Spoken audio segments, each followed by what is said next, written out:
नमस्कार दोस्तों, मैं Umesh Sharma chart analysis channel पे आपका हार्दिक स्वागत करता हूं। जैसे कि हमने आपसे प्रॉमिस किया था कि हम सैटरडे को एक स्पेशल वीडियो लेकर आएंगे जिसमें ब्रेकआउट और ब्रेकडाउन के बारे में बहुत ही क्लैरिटी के साथ आपको समझाएंगे। तो आज की वीडियो में ब्रेकआउट और ब्रेकडाउन के बारे में समझाऊंगा, कैसे ब्रेकआउट्स पे ट्रेड लिया जाता है, कैसे ब्रेकआउट्स पे ट्रेड लिया जाता है, कैसे टारगेट लिया जाता है, यानी कि टारगेट कैसे सेट किया जाता है, रिटेस्ट क्या होता है और स्टॉप लॉस कैसे मेंटेन करते हैं। क्योंकि सबसे ज्यादा लोगों को प्रॉब्लम आती है कि हम ट्रेड तो ले लेते हैं बस स्टॉप लॉस लगाना नहीं आता। तो ब्रेकआउट और ब्रेकडाउन को अगर आप ठीक से समझना चाहते हैं क्लैरिटी के साथ तो इस वीडियो को शुरू से लेकर आखिर तक जरूर देखिएगा। चैनल को सब्सक्राइब नहीं करा है तो चैनल को सब्सक्राइब कर लीजिएगा। तो दोस्तों, ब्रेकआउट और ब्रेकडाउन के बारे में आपने पहले भी कहीं सुना होगा। जैसे सपोर्ट और रेजिस्टेंस की हम जब बात करते हैं तो ब्रेकआउट ब्रेकडाउन वहां पे हमें अक्सर दिखाई देते हैं। तो ब्रेकआउट ब्रेकडाउन के लिए हमें सपोर्ट रेजिस्टेंस का भी यूज कर सकते हैं, हम ट्रेंड लाइन का भी यूज कर सकते हैं, हम इसके साथ साथ फ्लैग पैटर्न का भी यूज करते हैं, हम falling veg, rising veg, trend line बता दिया मैंने आपको, ट्रायंगल्स का यूज करते हैं, rounding top, rounding bottom, cup with handle pattern. ये बहुत सारे अलग अलग तरीके के पैटर्न्स होते हैं जब हम चार्ट एनालिसिस करते हैं। तो जब पैटर्न्स तो हम फाइंड कर लेते हैं, इसके साथ हेड एंड शोल्डर भी है। तो जैसे हम पैटर्न तो फाइंड कर लेते हैं, बट उसके बाद ब्रेकआउट कैसे लिया जाता है उसके बारे में समझना थोड़ा सा मुश्किल हो जाता है कि आप ब्रेकआउट एक्चुअल में कब आया, कि ब्रेकआउट क्या हमें क्लोजिंग बेसिस पे मिलेगा, क्या ब्रेकआउट एकदम से प्राइस ने ब्रेक कर दिया तब हमें ब्रेक करना चाहिए। कल जब कई लोग कहते हैं कि भाई वहाँ सस्टेन करें तो सस्टेन होता क्या है, क्या सस्टेन एक दिन रुकना चाहिए, 2 दिन रुकना चाहिए, 2 घंटे रुकना चाहिए, और ये या फिर कैंडल किस तरीके की बनेगी जब रेजिस्टेंस या फिर सपोर्ट ब्रेक होगा। तो ये कई लोगों के अंदर ना डाउट रहते हैं। काफ़ी लोगों के मेरे पास मैसेजेस भी आते हैं कि भाई इसके ऊपर कोई डेडिकेटेड वीडियो बनाओ। तो मैंने सोचा चलो इस पर हम थोड़ा सा डिटेल में बता देते हैं। तो इसके लिए मैं डायरेक्टली लेके जाऊँगा बोर्ड पे और बोर्ड पे ही आपको क्लैरिटी के साथ समझाऊंगा। अब देखो दोस्तों, अलग अलग तरीके के चार्ट पैटर्न होते हैं, जैसे कि आपको पता ही है। यहाँ पे जो सबसे ज़्यादा पैटर्न हमें देखने को मिलते हैं वो नॉर्मली सपोर्ट और रेजिस्टेंस होता है। अब जैसे कि बाजार है इस तरीके से काम करा रहा है, चाहे स्टॉक हो, चाहे इंडेक्स हो, चाहे कमोडिटी हो, मैटर नहीं करता, चाहे क्रिप्टो मैटर नहीं करता। तो यहाँ पे इस तरीके का पैटर्न आपको दिखाई देगा। अब नॉर्मली ये क्या एक रेजिस्टेंस लेवल है और हम देखते हैं कि रेजिस्टेंस जो बना वो 233 का इसका एक हाई है, यानी कि इसका फर्स्ट रेजिस्टेंस है वो 233 है, सेकंड रेजिस्टेंस ये है या फिर सेकंड टॉप आप बोल सकते हैं वो भी 233 के आसपास है। तो एक रेजिस्टेंस हमने ओवरऑल निकाला 233 रुपए का है। अब होता क्या है कि हम कहते हैं कि भाई 233 रुपए का इसमें एक रेजिस्टेंस है और बाजार ने जो लो बनाया था, जो बॉटम बना था वो था 220 रुपए के आसपास का। तो बीच में जो डिफरेंस हो गया वो 13 पॉइंट्स का हो गया। अब हमें ये तो पता चल गया कि रेजिस्टेंस ब्रेक होगा तो हम 13 पॉइंट्स को इससे ऐड कर देंगे तो हमारा जो टारगेट होगा वो बनेगा 246 के आसपास। बहुत सिंपल है, 246 का हमारा टारगेट बन जाएगा। अब हम कैसे काम करें, इस पे ट्रेड कैसे करें? या तो भैया बाजार ने एकदम से हाई ब्रेक करा तो हम यहाँ पे बाय कर लें, या फिर क्या होगा कि बाजार एक बार नीचे जाए फिर दूसरी टाइम ब्रेक करे तो हम बाय करें। हमें समझ में नहीं आता, काफ़ी लोगों के साथ ये प्रॉब्लम होती है। तो यहाँ पे इसका मैं सोल्यूशन देना चाहूँगा जो कि बहुत ही सिंपल है।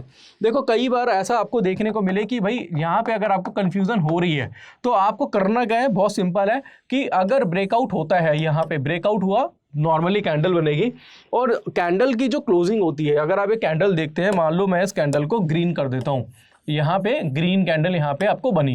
ग्रीन कैंडल की जो क्लोजिंग है वो ओपनिंग से हायर होती है, आपको पता होगा, बेसिक नॉलेज है ये तो, कि भाई जो कैंडल होती है ग्रीन कैंडल या फिर हम बुलिश कैंडल कहते हैं, उसकी क्लोजिंग ओपनिंग से हायर होती है। तो जब भी क्लोजिंग यहाँ पे होती है और नेक्स्ट कैंडल उसका हाई ब्रेक करती है तो यहाँ पे आप अपनी बाय पोजीशन बना के चल सकते हैं। और इस केस में जो स्टॉप लॉस लेना चाहिए आपको, वो लेना चाहिए इस कैंडल के लो का। ध्यान में रखिएगा, कौन सी कैंडल के लो का आपको लेना है, आपको जो बुलिश कैंडल है, यहाँ पे ग्रीन कैंडल है, इसके लो का आपको क्या लेना है, स्टॉप लॉस लेना है। तो सबसे ज़्यादा डाउट लोगों का रहता है कि भाई स्टॉप लॉस कैसे ले। अब दूसरा, इसमें एक और चीज़ भी आप देख सकते हैं कि ये तो हमारा फर्स्ट सिनेरियो हो गया। दूसरा सिनेरियो हमारा ये कहता है कि भाई दोबारा से इसी तरीके का पैटर्न बना है और अब यहाँ पे एक कैंडल नहीं 2, 3, 4 कैंडल बन गई है। ऐसा भी आपको देखने को मिला है कि सर 2, 3, 4 कैंडल देखने को मिल गई। अब मैं किस पे काम करूं, मेरे को कुछ समझ भी नहीं आ रहा। ठीक है, अब 4 कैंडल है, क्या इसके हाई पे करूं, इसके हाई पे करूं, किसके हाई पे करूं? तो आपको क्या देखना है, आपको सबसे ज्यादा देखना है कि इसमें जब भी ब्रेकआउट हुआ उसमें हाईएस्ट कैंडल कौन सी थी, यानी कि हायर हाई वाली कैंडल कौन सी थी। मान लो ये वाली कैंडल जो थी वो सब कैंडल से हायर थी, तो आप इसके हाई पे क्या कर सकते हो, बाय पोजीशन बना सकते हो और स्टॉप लॉस लेना है। जितनी भी चारों की चारों जो पेनिट्रेट कैंडल है, पेनिट्रेट कैंडल उसे बोलते हैं जिसका कुछ पार्ट लाइन के ऊपर, कुछ पार्ट लाइन के नीचे होता है। जो हाईएस्ट जो लोएस्ट पेनिट्रेट कैंडल थी उसके लो का स्टॉप लॉस ले सकते हो। इसके बारे में दोस्तों वैसे मैंने डिटेल में बहुत अच्छी तरीके से अपने ऑनलाइन कोर्स में समझाया हुआ है, बट यहाँ पे मैं कहना चाहूँगा कि जो सबसे, मान लो 4 कैंडल बनी हुई है, चारों में से मान लो हमारी 4 उंगली है, चारों उंगलियों में से सबसे बड़ी उंगली है, तो भाई हम ये देखते हैं भाई हमारी यहाँ पे 4 उंगली एक अंगूठा है, ठीक है। अब मान लो कि एक रेजिस्टेंस लाइन है, रेजिस्टेंस लाइन में सबसे बड़ी कैंडल ही है, सबसे बड़ी उंगली है, हमने इसके हाई पे बाय कर लिया, ठीक है। बस स्टॉप लॉस किस पे लगाया, हमने लगाया अंगूठे के लो पे, क्योंकि अंगूठे का जो लो है, वो अंगूठे की जो लंबाई है वो इस कैंडल की, ये मतलब जिस चारों उंगलियों की सबसे ज्यादा नीचे है। तो कहने का मतलब है इस कैंडल के हाई पे आप बाय करेंगे, इस उंगली के हाई पे, क्योंकि बड़ी उंगली है ना, और स्टॉप लॉस लगेगा जो सबसे छोटी वाली कैंडल होगी यानी अंगूठा। तो ये आपको एग्जांपल दे रहा हूं आपको मैं। तो मान लो 4 उंगली है, सबसे बड़ी उंगली के ऊपर आप बाय कर लोगे और जो जिसका लो सबसे लोएस्ट होगा उसका आप स्टॉप लॉस लगा लोगे। तो ऐसे मुझे लग रहा है शायद आपको समझ में आ गया होगा, फर्स्ट टाइम मैंने ऐसे समझाया है। तो ये आप समझ लो, और इसी तरीके से अगर आप ट्रेड करते हैं तो ट्रेड के सक्सेस होने के चांसेस ज़्यादा रहते हैं। ये तो दोस्तों फर्स्ट टाइम ये आप जो समझे हो इसको मैंने बहुत ही सिंपल तरीके से बताया है। दूसरा सिनेरियो ये हो सकता है कि भैया यहाँ पे अगर आप देखते हैं ये एक रेजिस्टेंस है, अब रेजिस्टेंस है जी, कैंडल बन गई, ठीक है जी, हमने इसके ऊपर बाय कर लिया, तो क्या फर्स्ट कैंडल के ऊपर बाय करेंगे? देखो अब ये डिपेंड करता है कि आपके चार्ट पैटर्न के ऊपर। मान लो ये चार्ट पैटर्न है, इसका जो टाइम फ्रेम है वो बहुत कम है, 3 दिन में बना हुआ पैटर्न है या 2 दिन में बना हुआ पैटर्न है, तो आप फर्स्ट कैंडल के ऊपर बाय कर सकते हो। बट जैसे कि मैंने अभी आपको एक वीडियो बनाई थी जिसमें मैंने आपको बताया था कि भाई निफ्टी में डेली में एक पैटर्न बना है, कुछ इस तरीके का पैटर्न बना था और इसमें एक लग गया था 1 मंथ, ठीक है, 1 मंथ लग गया था। तो 1 मंथ वाली जो पैटर्न्स होते हैं, मतलब जिसमें बनने में 1-1 महीना 2-2 महीने लगते हैं रेजिस्टेंस में, उसको कभी भी आप फर्स्ट टाइम पे बाय नहीं करोगे, ध्यान में रखना। उसमें कम से कम 1-2 दिन का वेट करोगे, क्योंकि 1-2 दिन चाहिए उसमें सस्टेन होने के लिए। जब से कोई पैटर्न बना वर्ली चार्ट पे, अभी 30 मिनट के चार्ट पे, 15 मिनट के चार्ट पे, तो पहली कैंडल के ऊपर बाय कर सकते हो। इतना रिस्क आप ले सकते हो क्योंकि स्टॉप लॉस बहुत छोटा है यहाँ पे। आप इसका अगर आप देखेंगे स्टॉप लॉस बहुत छोटा है, बट जो पैटर्न बना है डेली चार्ट के ऊपर है, जिसमें ऑलरेडी 1 महीना 2 महीना 3 महीने लग चुके हैं, तो यार उस पर सस्टेन होने के लिए एटलीस्ट आपको टाइम चाहिए, क्योंकि उसका स्टॉप लॉस भी उसी तरीके से बहुत बड़ा होगा। तो इसका आपको ध्यान रखना पड़ेगा। दूसरी चीज, स्टॉप लॉस मैंने बता दिया कैसे बाय करना है, टाइम फ्रेम्स मैंने इसमें बता दिए कौन से लेने हैं, और स्मॉलर टाइम फ्रेम पे फर्स्ट कैंडल का जो पेनिट्रेट होगी उसके हाई पे ले लेना। 4 कैंडल बनती है तो सबसे ऊंची वाली कैंडल के ऊपर बाय करना, सबसे नीचे वाली कैंडल का यानी कि सबसे लोएस्ट कैंडल का स्टॉप लॉस लगाना है। चारों में से वो अलग अलग भी हो सकती है, मैं आपको पहले ही बता देता हूँ। अब यहाँ पे मैं डायरेक्टली जाऊँगा चार्ट पे। तो दोस्तों मैं ना कोई चार्ट आपके सामने ओपन कर लेता हूँ, मैं रिलायंस का चार्ट ले लेता हूँ, पुराना कोई चार्ट लेता हूँ यहाँ पे इस तरीके से, राइट इस तरीके का कोई भी एक चार्ट आपके सामने ले लेता हूँ। यहाँ पे ये देख लेते हैं। अब यहाँ पे दोस्तों देखते हैं रिलायंस का चार्ट है, और रिलायंस के चार्ट पे एग्जैक्टली आप देखते हैं ये एक रेजिस्टेंस लेवल है और ये हो गया जी अपना सपोर्ट लेवल। अब हुआ क्या, इसमें देखेंगे कि भाई बाजार जो है मार्केट नीचे आया, वापस से ऊपर गया। अब यहाँ पे जो पेनिट्रेट कैंडल है वो कोई ये वाली कैंडल हमें देखने को मिली, ये बुलिश कैंडल, और बुलिश कैंडल जब पेनिट्रेट थी, जैसे इसका हाई ब्रेक हुआ यहाँ पे हमें बाय पोजीशन बनानी थी और इसका टारगेट आया, और उसके बाद बाजार नीचे आया और यहाँ से इसने रिटेस्ट करा और उसके बाद एक तेजी आई। दोस्तों रिटेस्ट को भी समझना पड़ेगा। देखो 1-2 चीजें और हैं जो मैं क्लियर करना चाहता हूं, वो ये है कि कभी भी आप यहां पे देखते हैं कि ब्रेकआउट आया, ब्रेकआउट आने के बाद मान लो कि टारगेट है जी मान लो 40 पॉइंट्स का, और 20 पॉइंट्स ऊपर जाके मार्केट नीचे आता है, तो वो सिर्फ इस लेवल को रिटेस्ट करने आएगा और उसके बाद बाजार में एक अच्छी खासी तेजी आ जाएगी।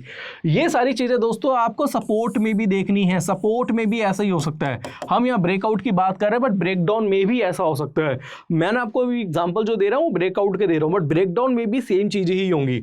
अब यहाँ पे दोस्तों ये रिलायंस का मैंने आपको एग्जांपल दिया, अगर हम पुराना चार्ट यहाँ पे देखें तो पुराने चार्ट्स में और भी ज़्यादा आपको कुछ देखने को मिलेगा। जैसे एग्जैक्टली अगर हम देखते हैं तो ये एरिया देखते हैं, ये भी कौन सा है, रेजिस्टेंस है। अब रेजिस्टेंस जो है अगर आप देखेंगे तो यहाँ पे किसी भी कैंडल ने पेनिट्रेट करा है बट क्लोजिंग ऊपर नहीं दी, बट इस कैंडल ने क्लोजिंग ऊपर दी है और इसका हाई ब्रेक हुआ और उसके बाद इसमें तेजी देखने को मिली। तेजी देखने के बाद वापस से मार्केट नीचे आया और इस लेवल को रिटेस्ट करके फिर से इसमें तेजी आपको देखने को मिली। तो रिटेस्ट को भी नहीं भूलना है, रिटेस्ट भी बहुत काफ़ी कुछ सिखाता है आपको, यानी कि रिटेस्ट स्ट्रेटेजी के बारे में मैंने ऑलरेडी वीडियोस पहले बनाई हुई हैं। बाजार अगर पूरा टारगेट नहीं अचीव करता तो एक बार रिटेस्ट करने आता है और रिटेस्ट पे सेकंड टाइम पे अगर आप बाइंग करते हैं तो वहाँ पे पैसे बनने की बहुत सारी अपॉर्चुनिटीज़ आपके लिए खुल जाती हैं। दोस्तों ये जो चीज़ें मैंने आपको बता रहा हूँ ये काफ़ी एडवांस चीज़ें हैं। अगर आप ब्रेकआउट पे ट्रेडिंग करते हैं तो आपके लिए काफ़ी यूजफुल होंगी। मैंने ब्रेकआउट के एग्जांपल दिए, बट सेम एग्जांपल्स आप ब्रेकडाउन पे भी ले सकते हैं। वहाँ पे हाई ब्रेक हो रहा है, वहाँ पे लो ब्रेक होगा ब्रेकडाउन पे। तो यहाँ पे मैं आपको कहना चाहूँगा कि हमारा इससे रिलेटेड एक कोर्स है टेक्निकल एनालिसिस का, आप वो ज्वाइन कर सकते हैं। बहुत ही एडवांस कोर्स है, 7,999 में 28 वीडियोस है, 10 आवर्स का कोर्स है। Candlestick, chart pattern, indicator, Dow theory, L8 time frame का combination, demand supply, psychology, price action, ये बहुत ज़्यादा डिटेल में हमने इसमें कवर किया हुआ है। इसमें टेक्निकल एनालिसिस में आपको सारी चीज़ें तो कवर कराएंगे, इसके साथ साथ स्टॉक का सिलेक्शन कैसे करना है, बाय सेल कैसे करना है, स्टॉप लॉस टारगेट कैसे लिया जाता है, बहुत ज़्यादा डिटेल में सिखाया जाता है। साथ साथ ऑप्शन स्ट्रेटजी प्लस ऑप्शन का कोम्बो भी है, और ऑप्शन स्ट्रेटजी का भी आप इंडिविजुअली कोर्स यहाँ पे ले सकते हैं। स्क्रीन पे एक नंबर है, उस पर आप कॉन्टैक्ट करिए, नहीं तो आपको ऐप का लिंक भी डिस्क्रिप्शन में मिल जाएगा, उसके थ्रू आप कोर्स ज्वाइन कर सकते हैं। तो आशा करूँगा आज मैंने ब्रेकआउट ब्रेकडाउन के बारे में बताया, बहुत डिटेल में बताया है, समझाया है, आपको समझ में आ गया होगा। बाकी प्रैक्टिस आपको करनी है, बट फिर भी कोई डाउट रहता है तो स्क्रीन पे नंबर है, उस पर कॉन्टैक्ट कर सकते हैं, क्योंकि बिना प्रैक्टिस के आप सक्सेस नहीं पा सकते, आप समझ नहीं पाएंगे। हम चाहे कितने 1 घंटे की वीडियो बनाए थे, 2 घंटे की वीडियो बना दे, बट एक्चुअल में आपको खुद ही समझना पड़ेगा। बट फिर भी डाउट रहता है तो नीचे नंबर है, उस पर कॉन्टैक्ट कर सकते हैं। तो आशा करूंगा आज की वीडियो आपको पसंद आई होगी। वीडियो पसंद आती है तो लाइक करें, शेयर करें, चैनल को सब्सक्राइब करें। आज के लिए बस इतना ही, धन्यवाद।